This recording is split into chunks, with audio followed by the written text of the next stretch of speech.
Como anda a sua fé? Como você está vivendo nos últimos dias, esses dias da sua vida? Como está sendo sua fé? Sua fé está sendo uma fé inabalável, uma fé a qual você continua convicto que Deus vai operar, que Deus vai fazer o impossível? Eu lhe pergunto isso para você porque, segundo o que o apóstolo Paulo disse ao Timóteo, muitos apostatarão da fé. O que é isso, pastor? Muitos vão desistir, muitos vão desanimar, vão sucumbir no meio do caminho. E eu espero que não seja o seu caso, que não seja o meu, que nós possamos estar atentos de maneira que nós possamos enxergar que o inimigo está tentando roubar a semente que um dia Deus colocou no seu coração, semente da fé. A palavra que um dia foi enxertada em você. Você não tinha, mas aquilo que Deus te colocou em você, aquela fé, aquela certeza da operação de Deus.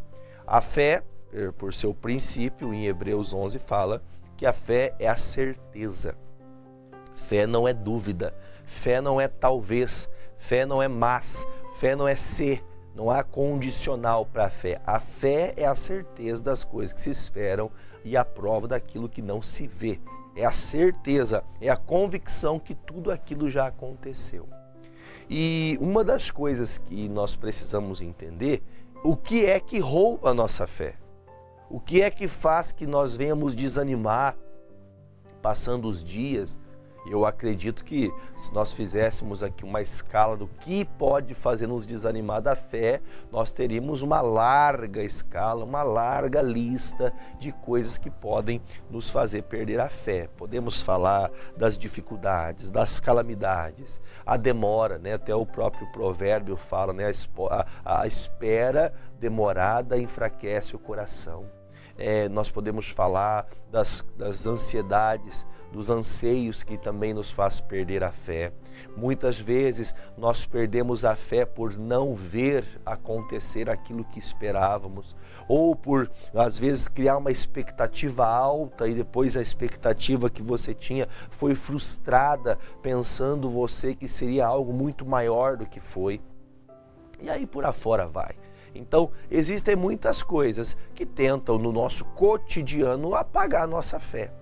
Mas existe algo muito mais profundo do que as coisas naturais, do que um mero sentimento. Quando eu digo mero sentimento, não é desprezando o sentimento, mas é para você entender que o que realmente faz que nós percamos nossa fé é espiritual. Não é algo que você pode talvez ter um momento de alegria e está tudo certo. Não, é algo muito sério. E o Paulo falou isso para o Timóteo, primeira carta ao Timóteo, Paulo enviando essa carta ao seu discípulo, aquele rapaz, o jovem que estava iniciando no ministério, e ele recebe essa exortação no capítulo 4, versículo 1. Primeira carta de Paulo ao Timóteo, capítulo 4, 1 fala assim: mas o Espírito expressamente diz que, Espírito de Deus, nos últimos tempos, ou seja nos últimos tempos do tempo de vida, porque algumas pessoas estão, como diz um ditado, mais para lá do que para cá, já passaram muito tempo, já tiveram tempo de escolher, fazer escolhas, mas também ele está dizendo dos últimos tempos da fé. Alguns passaram tanto tempo orando e buscando, indo para a igreja, se consagrando, e chegou um momento que nos últimos dias você está assim. E também há os últimos tempos também da volta de Jesus, que muitos acontecimentos iriam acontecer, inclusive muitos dos que nós vemos na atualidade. Claro que ainda há muita coisa a acontecer, mas há evidências que já estão notórias para os nossos olhos e também para a nossa consciência em um despertamento. E até uma coisa que eu, de forma particular, posso estar muito enganado, mas esse despertamento parece que está tardando a acontecer. Coisas tão terríveis acontecendo e as pessoas estão cada vez piores, cada vez mais distantes, cada vez mais pensando em si mesmas, cada vez mais olhando somente para o seu próprio umbigo. E que Deus faça nos enxergar a necessidade das pessoas e também que venhamos atender a palavra de Deus. Aí diz assim, ele continua: nos últimos tempos apostatarão alguns da fé. Por que aqui há uma resposta para a gente? Por que alguns estão se apostatando? Para quem não sabe o que é apostasia se dá quando a pessoa deixa de crer. Sabe aquela pessoa que em outro momento da vida dela, ou que sempre talvez foi na vida dela, aquela pessoa que amava a Deus, que cria, aquela pessoa que buscava a Deus, que orava, a pessoa era envolvida com o Senhor, ela tinha comunhão com Deus. Mas os anos passaram, coisas aconteceram, situações divergiram com a fé dela e ela simplesmente se apostatou. Ela deixou de crer, ela deixou de confiar no Senhor, ela deixou de acreditar nas palavras de Deus e então se apostatou. Ela deixou de crer no que sempre apregoou. E triste dizer para você isso, é muito, muito triste, mas há pastores que perderam a fé, que já não acreditam na restauração das pessoas. Há pastores que já não creem que uma oração pode mover o céu em favor de suas ovelhas. Há pastores que, ao invés de lutarem pelas ovelhas, para que as ovelhas estejam guardadas no aprisco, estão entretendo os bodes.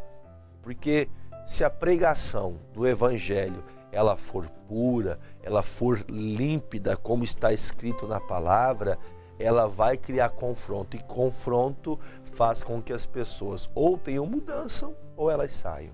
É assim que acontece. Quando Jesus pregava nos dias dele, nos evangelhos, você vê que multidões vinham até Jesus. Jesus curava, Jesus libertava, mas antes de tudo ele pregava. Há algumas pessoas, entenda, não eram todos os casos, há algumas situações nos evangelhos que vemos que todos eram curados, mas muitos lugares onde Jesus passava, uma pessoa foi curada no meio de uma multidão. Vocês se lembram bem do caso da mulher hemorrágica? A Bíblia fala que tinha uma multidão tão grande, mas tão grande em volta ao redor de Jesus, que para ela chegar até Jesus, ela teve que se rastejando. Ela teve que ir de maneira escondida, pedindo licença aqui, licença lá, para tocar no manto de Jesus. Isso quer dizer o quê? Que tanta gente ali buscando cura, buscando libertação, só uma pessoa recebeu. Deus quer abençoar todos, Deus não faz acepção de pessoas, todos os necessitados têm direito. O Senhor, Ele vai fazer por mim e por você a todo que buscar. Só que, infelizmente, tem muitas pessoas que a fé dela vai até só um certo nível. E quando chega naquele lugar, se ela não procurar e não desejar crescer na fé, ela não vai receber aquilo que Deus quer fazer por ela, porque ela não crê, não é porque Deus não pode fazer. Enfim, quando o Paulo fala essas palavras, ele dá uma resposta. Por que vai acontecer isso? Porque alguns estão deixando de crer. Aí ele fala, estão dando ouvidos a espíritos enganadores e a doutrinas de demônios. Estão dando ouvidos ao demônio. O diabo está conseguindo falar mais forte aos ouvidos deste povo do que a palavra. A pregação do pastor, ela não influencia tanto a pessoa com o ensinamento da palavra quanto aquilo que o diabo fala. Aquilo que Satanás fica aos ouvidos da pessoa, colocando comichões aos ouvidos da pessoa, fazendo que ela se afaste cada vez mais, fazendo que ela desanime cada vez mais. Você tem que se animar. Ah, pastor, eu cansei, eu estou triste. Como que pode? Eu fui tantos anos para a igreja e nada aconteceu. Eu digo para você que você foi muitos anos para a igreja em vão. Porque fiel, Hebreus 10, versículo de número 23, põe para mim na tela esse versículo, Hebreus 10, 23, porque a palavra do homem passa, mas a de Deus não. Olha aí o que diz, ó. Retenhamos firmes, tem que ter firmeza, a confissão da nossa esperança, porque fiel é o que prometeu. Ele prometeu, a palavra dele sempre vai se cumprir. Fiel é o Senhor. Fiel é quem prometeu a você. A palavra que abrigou a fé no seu coração, que te fez ter fé, foi de Deus, não foi do homem, não foi da igreja, não foram pessoas, foi o próprio Deus. Agora, em virtude do tempo, em virtude das dificuldades, das calamidades, você foi olhando para o que o diabo fala no seu ouvido. Você foi deixando o diabo contaminar você. Alguns dias atrás, eu falava de Eclesiastes com vocês. Se não me engano, Eclesiastes 12. Que fala que quando o vento sul ou o vento norte bate na árvore, né, que bate ao contrário, a árvore vai pendendo. E para onde ela pender, ela vai cair. Às vezes você foi pendendo, ouvindo o diabo. Porque essas igrejas? Porque se Deus tivesse feito alguma coisa, por que está acontecendo uma coisa dessa? Porque se Deus estivesse comigo, aquela pessoa que eu amo não teria partido. Porque se Deus ouvisse oração, porque eu orei muito, porque Ele deixou acontecer aquilo, porque eu estou desempregado, porque eu estou endividado, porque eu fui fiel e aconteceu isso comigo. Esse Deus, Ele dizia fazer, mas não fez por mim. As pessoas estão perdendo a fé. Por quê? Porque elas ouvem o demônio e não ouvem a Deus. Elas não dão crédito a Deus, mas ao que o diabo fala, ela escuta. E agora, vamos entrar em uma outra demanda sobre a fé. Vai comigo em Romanos, capítulo 4, o apóstolo Paulo falando da justificação pela fé. A justificação não era por obras. Eles estavam numa discussão, quer dizer, mas eu sou uma pessoa boazinha. Já viu esse tipo de gente? Não, pastor, mas eu sou bonzinho. Eu ajudo as pessoas que precisam. Parabéns. Louvável atitude você tem. Mas não é só isso que corroborará para você alcançar a salvação. Amar o próximo, ajudar o próximo é uma grande virtude e parabéns você que o faça. Mas, segundo as palavras de Deus, nós somos justificados pela fé que temos, não por aquilo que fazemos, muito menos pelo que conquistamos. Nossa justificação, somos justificados pela fé. É por justiça de fé, é por quando você crê. E aí há uma demanda. Paulo está explicando sobre a fé de Abraão, que ele creu, mesmo nem sabendo para onde ele iria, ele creu no que Deus disse. Da mesma maneira ele fala sobre Davi. E aqui o ponto que eu quero começar com vocês, eu vou lá direto ao versículo 17. Se você puder depois, você faça toda a leitura desde o versículo 1 do capítulo 4 até o 25, mas eu vou começar no 17 para a gente poder ter tempo aqui de falar esses pontos principais dessa mensagem que estou falando sobre a fé. Diz assim: como está escrito, por pai de muitas nações te constituí, perante aquele no qual creu, a saber, Deus, o qual vivifica os mortos e chama as coisas que não são como se já fossem. Então Deus chama o que não é como se aquilo já tivesse acontecido. Nós temos por habilidade, até inclusive que a gente tem esse termo de falar, que aqui é chamar a existência. Nós temos que aprender a chamar a existência. Chamar a existência é falar por fé. Falar por fé. Falar pela fé, crendo naquilo que Deus falou, é chamar a existência. Chamar a existência do que não existe. Se o Senhor Deus o faz assim, nós também podemos fazer. Chamar a existência daquilo que não existe. É pela fé. Aí diz o 18. O qual, em esperança, creu contra a esperança, que seria feito pai de muitas nações, conforme o que lhe fora dito. Assim será a tua descendência. Ele está falando de Abraão. Vamos entender o texto. Vou de novo. O qual em esperança creu contra a esperança, que seria feito pai de muitas nações. Quer dizer, qual que era a esperança que tinha dentro de Abraão e de Sara, pensando como homens naturais, ser humano natural. A esperança somos velhos, isso nos dias de Abraão, somos avançados em idade, já estamos aos 100 anos e nós não vamos ter filhos. Essa é a esperança da carne. essa expectativa. Já ouviu dizer, por exemplo, assim, ó, o Silvio conhece bem esse ditado, quer ver? Uma coisa que muitas pessoas falam: a esperança é a última que morre. Esse ditado lá dos conterrâneos lá do Silvio. Mas eu falo para você isso porque a esperança de verdade, a verdadeira esperança de fé, a fé verdadeira, ela nunca morre. Então, mude esse ditado: a esperança nunca morre. Se a palavra da fé veio ao seu coração, ela nunca pode apagar, porque fiel é quem prometeu, quem disse que faria, o fará. Então, em contrapartida, mesmo tendo todas as circunstâncias à volta de Abraão, ele creu contra a esperança natural.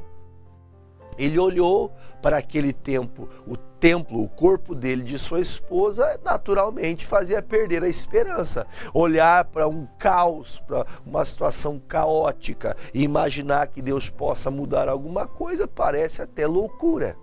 Mas, segundo esta palavra, ele creu contra a falta de esperança daquilo que eles olhavam e tinham certeza, mas ele teve essa expectativa, ele teve essa fé, melhor dizendo.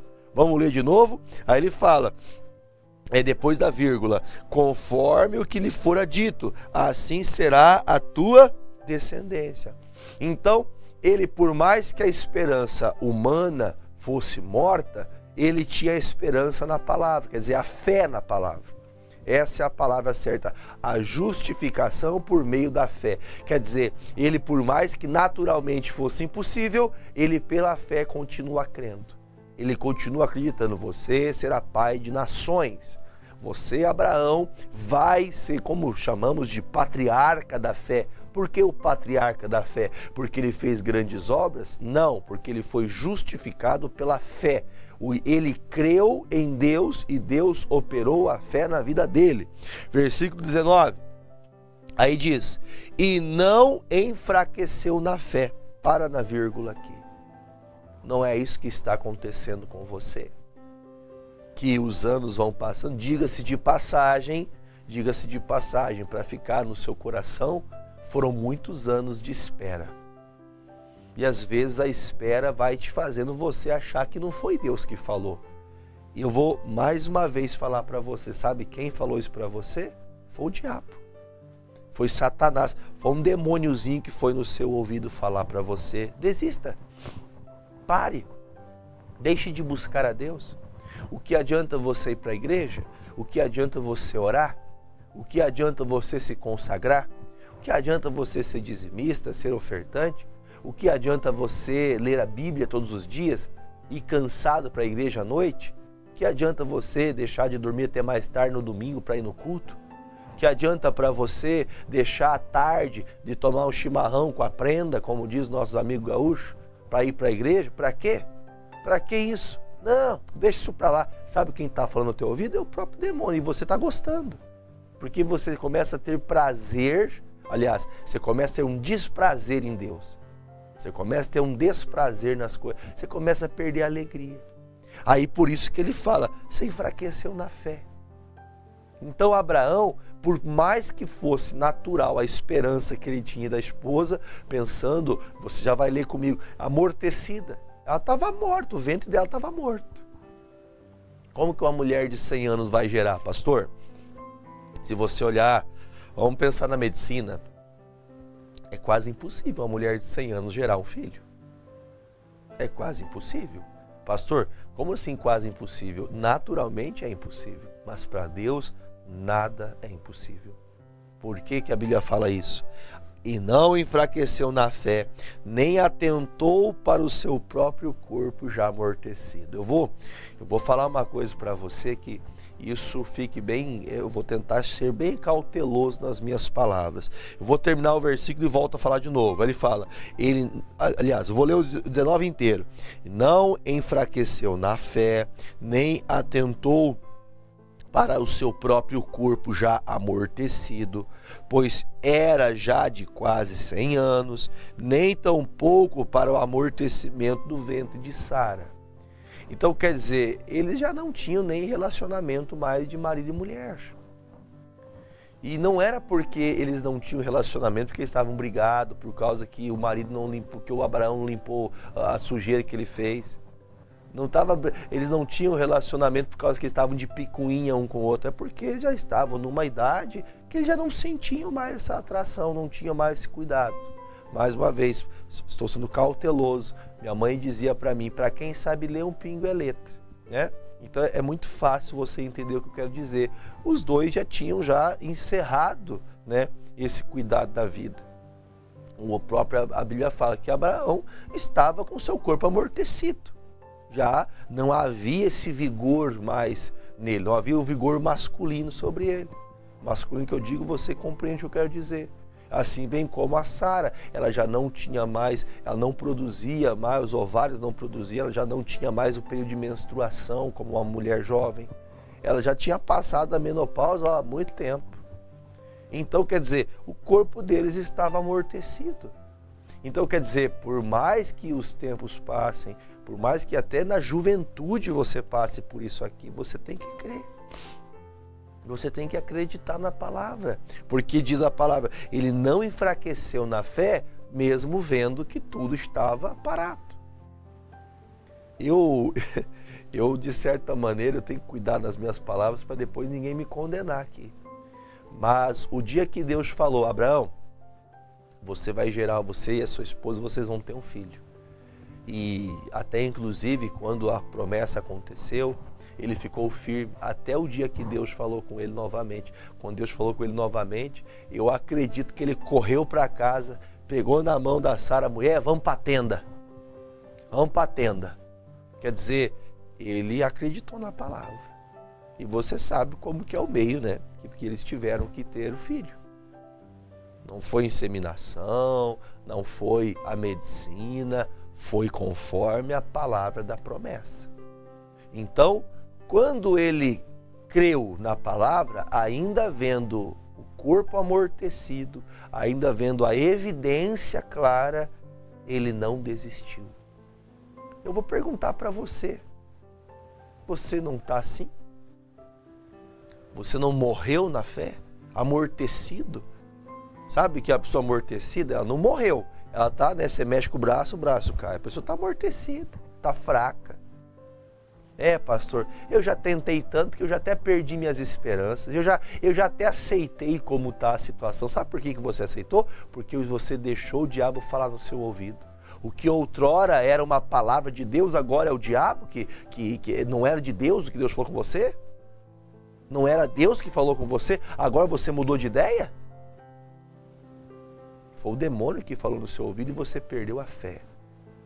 Aí ele diz, e não duvidou da promessa de Deus por incredulidade, mas foi fortificado na fé, dando glória a Deus. Ele foi fortalecido na fé e não deixou a incredulidade dominar ele. Crê somente, meu amigo. Crê somente, minha amiga, Deus está no controle de tudo e se Ele prometeu, Ele é fiel para cumprir. Por que você está desanimado? Por que você está aí? Você até quando está trocando de canal, você para aqui, você gosta de ouvir a pregação, né? É você mesmo. Você gosta de ouvir a pregação, você fala, nossa, que bonita a pregação, e depois volta e dorme de novo? Eu não estou falando do estado natural de descansar, não. Estou falando da dormência espiritual. Você entende que tem que voltar a buscar a Deus, mas não levanta. Eu não vou, pastor, porque eu estou esperando a hora certa. Tomara que você desperte antes da morte. Porque ele termina dizendo, versículo 21, e estando certíssimo de que o que ele tinha prometido também era poderoso para o fazer.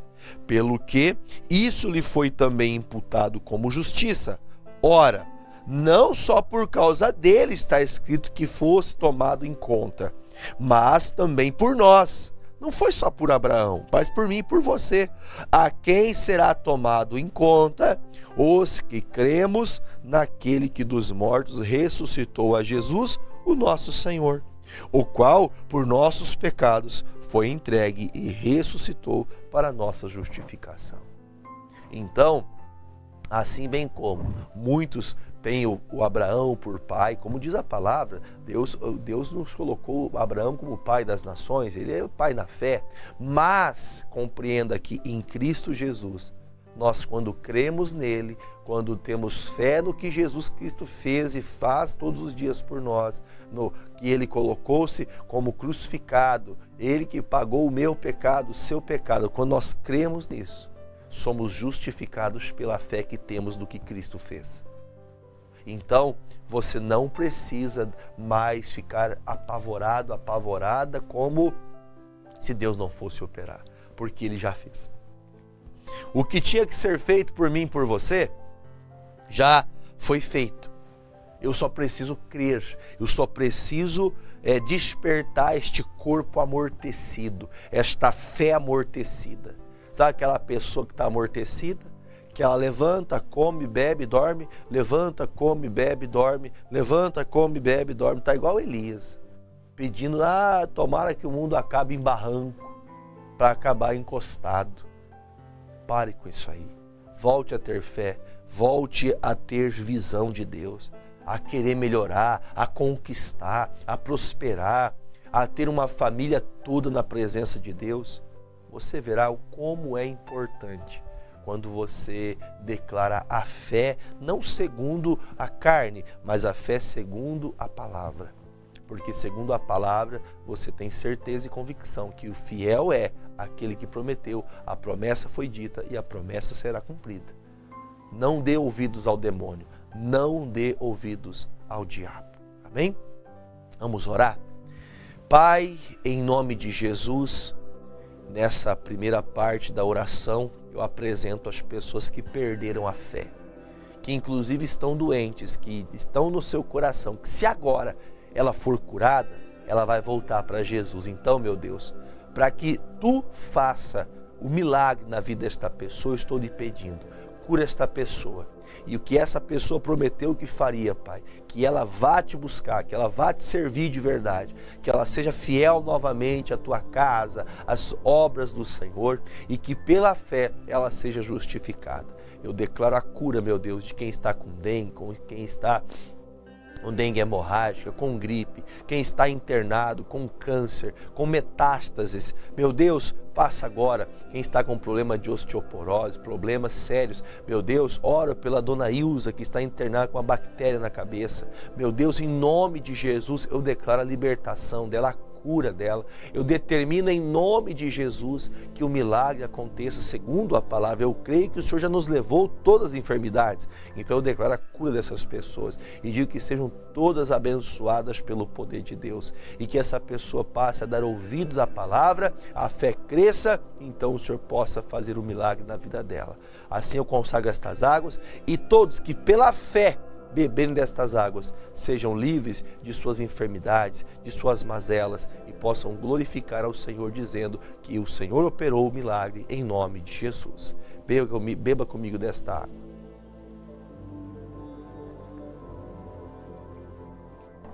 Pai, nós terminamos a segunda parte dessa oração, apresentando, ó Deus, mais uma vez os nossos amigos e irmãos gaúchos. Meu Deus, são tantas cidades, ó Deus, que nos falta o nome delas. Meu Deus, nós temos ouvido, ó Pai, de cidades que estão completamente inteiras. Até, meu Deus, algumas regiões da cidade que nem haverá reconstrução delas. Por isso, Jesus, eu estou pedindo ao Senhor, acrescente a fé ao coração deste povo, a fé verdadeira para poderem se levantar dessa calamidade, para se levantarem desta tão dificuldade, ó Deus, tão grande dificuldade que estão enfrentando nesses dias. Dê suporte, ó Deus, àqueles que perderam familiares, seja o socorro presente dessas pessoas. Envie, ó Deus, os recursos necessários, que os recursos cheguem aonde há ainda mais necessidade e que o Senhor faça, ó Deus, que as coisas que estão tão difíceis aos nossos olhos, seja, meu Deus, de maneira, meu Pai, de trabalho, de esforço, de dedicação, que tudo se conclua e o Senhor faça essas pessoas voltarem a ter a sua vida naturalmente. Jesus, que toda a providência e recurso do céu seja enviado. Envia, meu Deus, os teus anjos, acampe os teus anjos ao redor deste povo. Guarde-os, ó Deus, que o Senhor faça, meu Pai, que as tempestades passem. O Senhor disse que se nós tivéssemos fé, tudo era possível. Então eu estou pedindo, Pai. Até, meu Deus, a meteorologia diz que haverá grandes tempestades, grandes chuvas e ventos nesses dias. Eu estou lhe pedindo, Pai, impeça que essas tempestades aconteçam, para que teu povo volte, ó Deus, para suas casas, as águas baixem e eles possam voltar, meu Deus, sãos para suas casas. É o que eu te peço, meu Deus. Protege e que o Senhor livre a cada um deles, crianças, idosos, bebês recém-nascidos, meu Deus, famílias inteiras, que o Senhor guarde-os e os proteja em nome de Jesus. E nós que cremos dizemos amém.